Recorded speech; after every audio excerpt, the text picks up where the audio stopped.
Let us leave Cust alone. He's at the end of his tether. And? What conclusions have you drawn? Plenty. It might help us to understand him a little better. Let us now try and get our brain cells to work.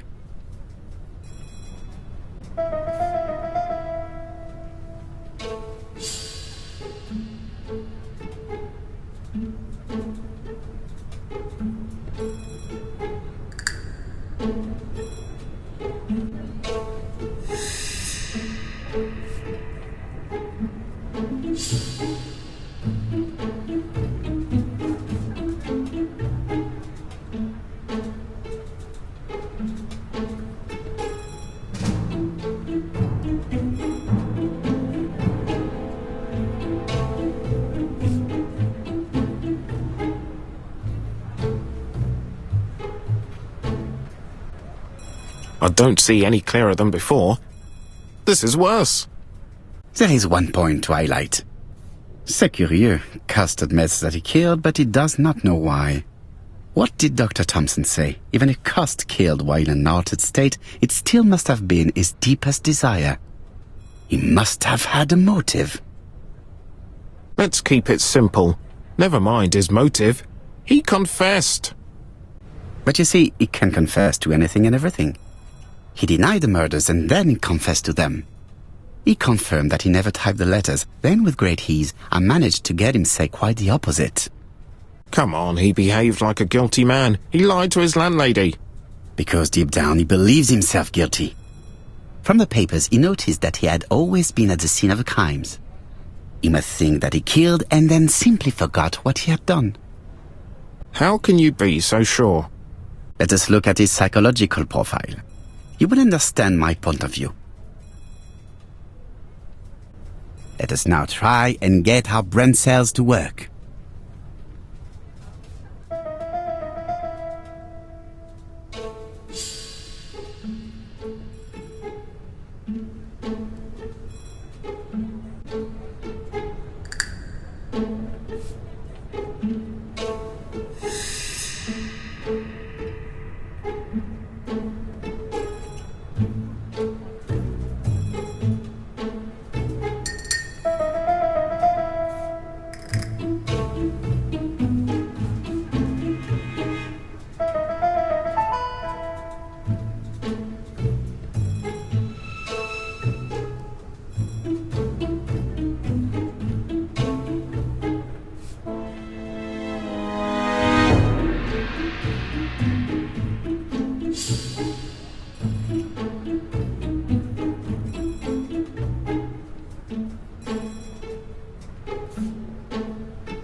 You see? Cust's character is quite the opposite of the murderer's. But if he's a madman, can we really talk about his character? You know very well that our murderer does not behave like a psychopath. Apart from the signature, there is no ritual repetition in the choice of victims. Very well, you're right as always. So we have no confession, no culprit, no suspects, nothing. And all that after 2 months of inquiry? What should I do? Have faith. Just give me 24 hours.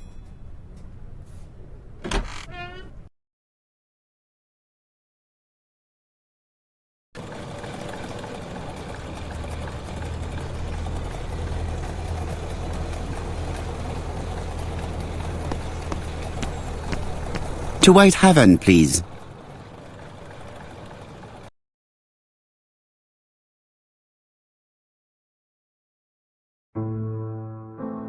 Cust's arrest is a great success for you, Poirot. It's all clear now, except maybe 1 or 2 details. Details. Ah, mon ami. The devil is in the detail, as we say. Excuse me? Patience, Hastings.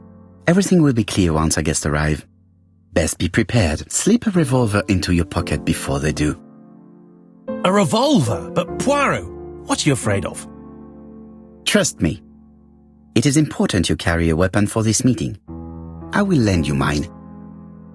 What about telling me what you have in mind? Surtout pas. You wouldn't be able to play your role. Wait one moment, I will bring you my weapon.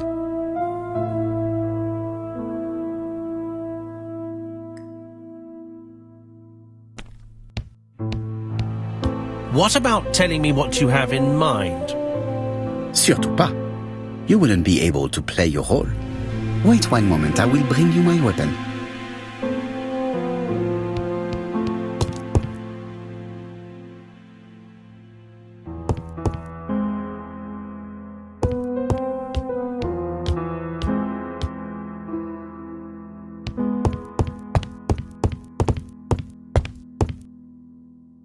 The white ammunition are blank cartridges.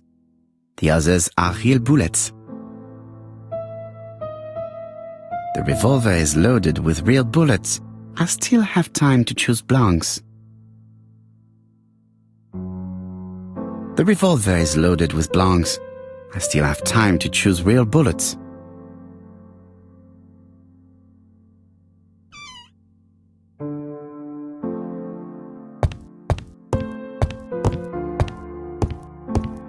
What about telling me what you have in mind? Surtout pas. You wouldn't be able to.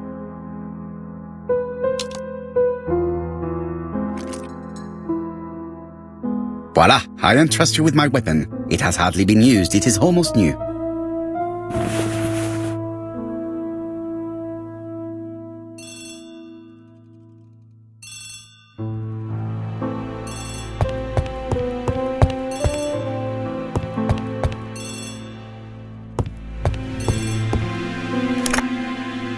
Chief Inspector, is that you? Yes. Sorry, but we haven't found anything. Have you checked the typewriter? And the packaging, the letter, and the ribbon reel. We've only found prints left by Cust and his landlady. Well, never mind, I shall make do. So, are you still going to hold your meeting? Of course, Chief Inspector. I can hear my guest coming up the stairs. Why have you brought us here, Mr. Poirot? Since Cust's arrest, I thought it was all done and dusted. Miss Gray formally identified him, as well as Miss Barnard. Yes, and the stockings he sold are of the same brand as the ones found at my aunt's. This is all true. However, a case is not closed if some questions remain open. And one question is, why did the murderer send me his letters? Why did he challenge me, Hercule Poirot? Perhaps he wanted to play with you, to taunt you. Xenophobia? Maybe he didn't like you because you're foreign. I may be wrong, but maybe by provoking you he was looking for glory? All these theories should be studied. Let us now try and get our brain cells to work.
Is everything clear now?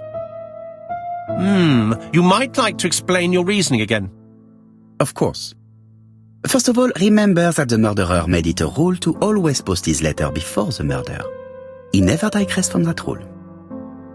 However, in Churston, he encountered a problem. The village has only 500 inhabitants. With advance warning, it would be easy to arrest him. Therefore, the murderer delayed his letters deliberately with the wrong address. The plan wouldn't have worked if he'd sent it to Scotland Yard or the papers because everybody knows their addresses. The mistake would have been corrected and the letter would have been on time. That is why the murderer chose me as the recipient. Because for his plan to succeed, it was necessary for at least one of the letters to have a wrong address and get lost. It was very cunning. Absolument. It is a very subtle plan. It matches the profile we have drawn up of him perfectly. That of an intelligent, daring and calculating murderer. But that's not how you describe Cust. You are quite right, mademoiselle. Like you, I find it hard to believe that this dull character is the clever murderer we are looking for.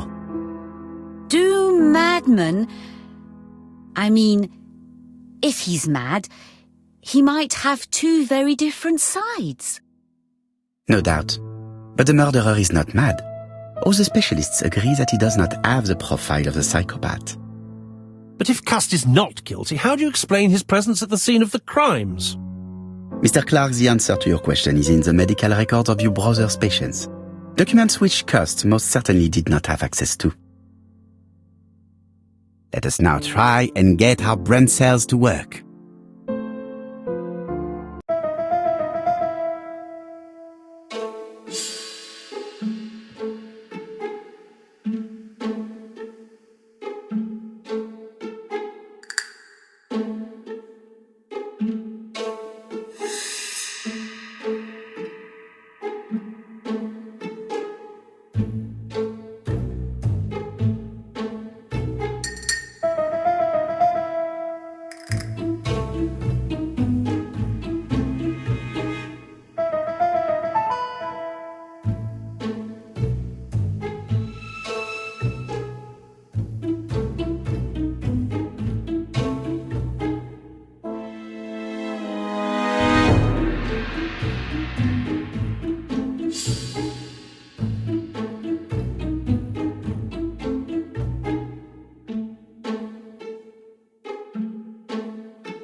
Dr. Clark's patients' records provided a very useful list of potential victims, sorted by alphabetical order.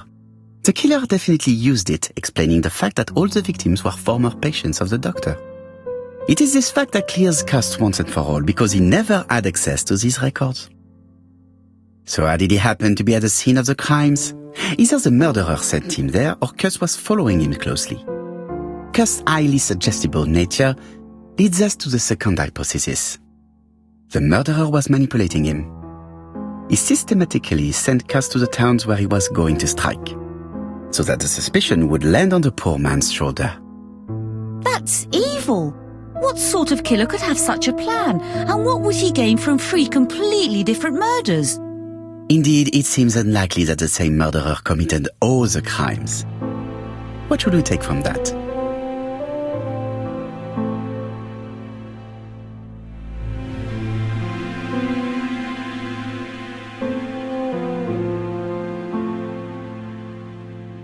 Just one murder was of benefit to the murderer. The others were just diversions. On reflection, there is only one conclusion. The murderer killed once out of interest and twice to divert our attention. This reasoning points at two potential culprits. Franklin Clark. Donald Fraser? Yes, mademoiselle. That's good thinking. Mr. Fraser may have killed Betty out of jealousy. Mr. Clark may have killed his brother in order to inherit his large fortune. Both have a motive. But Donald did not have access to Dr. Clark's records. Please allow me to disagree with you, mademoiselle.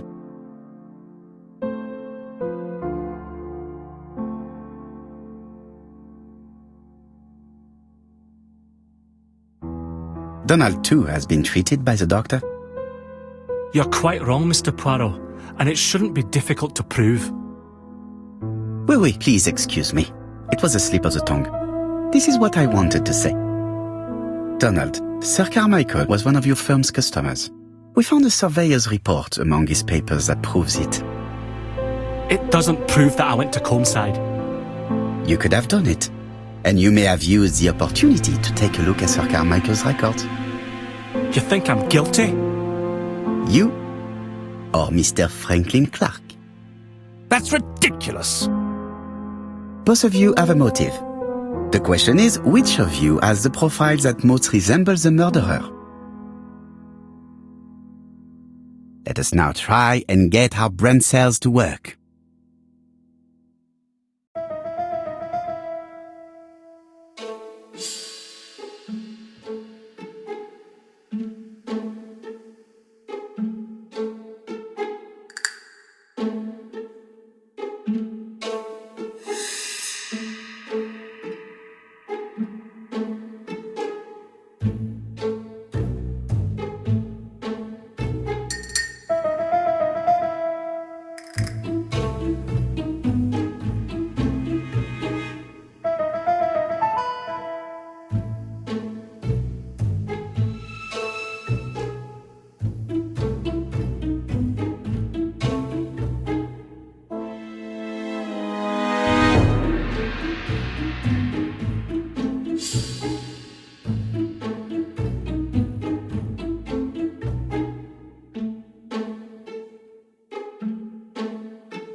Ladies and gentlemen, Donald may share many character traits with the murderer, but he does not have his cold indifference. He has a temper. It is hard to imagine him planning anything. Also, jealousy is his motive, and crimes of passion are rarely planned. Right, I suppose it's my turn to be subjected to the same scrutiny. Absolument, Mr. Clark. Let us now try and get our brain cells to work.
As you have all seen, there is a disturbing similarity between Mr. Clark's profile and that of the killer.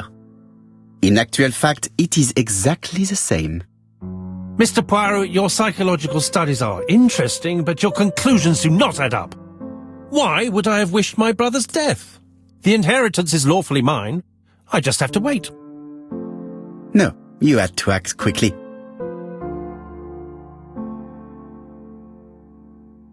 Because of Miss Grey. Mademoiselle, although you haven't been telling the truth, there is no doubt in my mind that you would have found a way to marry Sir Carmichael after Lady Clark's death. For you, Mr. Clark, it was a disaster. If Miss Grey had children by your brother, you would not have inherited a thing.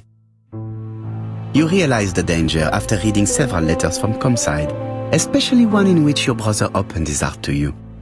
So you hurried home from China, and you took action. In truth, Cust was no more than a puppet manipulated by the real culprit. You, Mr. Clark. Such an imagination, Mr. Poirot. In fact, nobody manipulated Cust. The famous instructions he received by post. He wrote them on the typewriter. We know that for sure. Oh no. You know perfectly well. That is not true. Eh bien voilà. Light has now been shed on the ABC murders. Your theories are ingenious, but you haven't any proof. 1 point to him. For the moment, I have no material proof. Either I admit to it, or I bluff.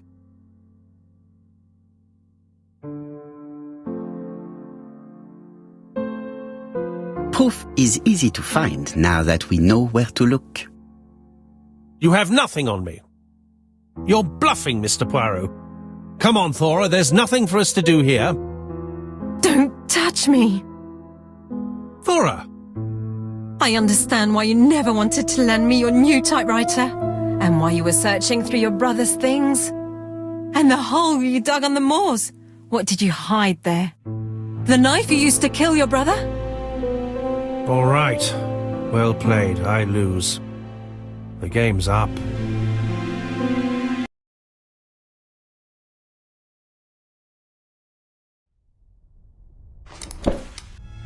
Don't come near me!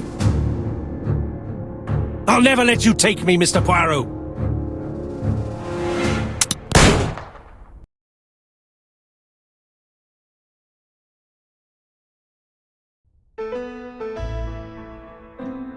I'm sorry, Mr. Clark, there is no easy death for you. I expected your reaction, so I used blanks.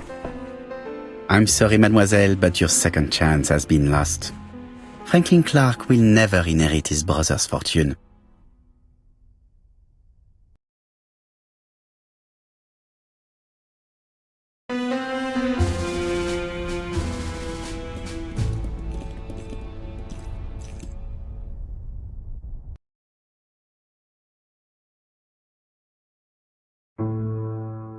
Disappointed at having missed the chance to become Lady Clark, Thora Grey left England. Donald Fraser and Megan Barnard married. On Poirot's recommendation, Mary Drower started to work for Lady Clark. The elderly lady's condition suddenly took a turn for the better.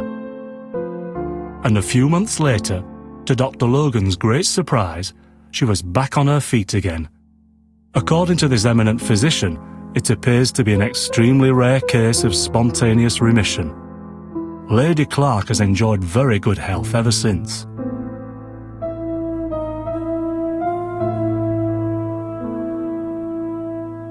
Journal of an Innocent, the incredible story of ABC. As for A.B. Cust, after being advised by Poirot, he made a great deal of money by selling his story to the press. And as for me, and with business booming, the Black Swan has become the #1 tourist attraction in the whole of Yorkshire, even more popular than York Minster.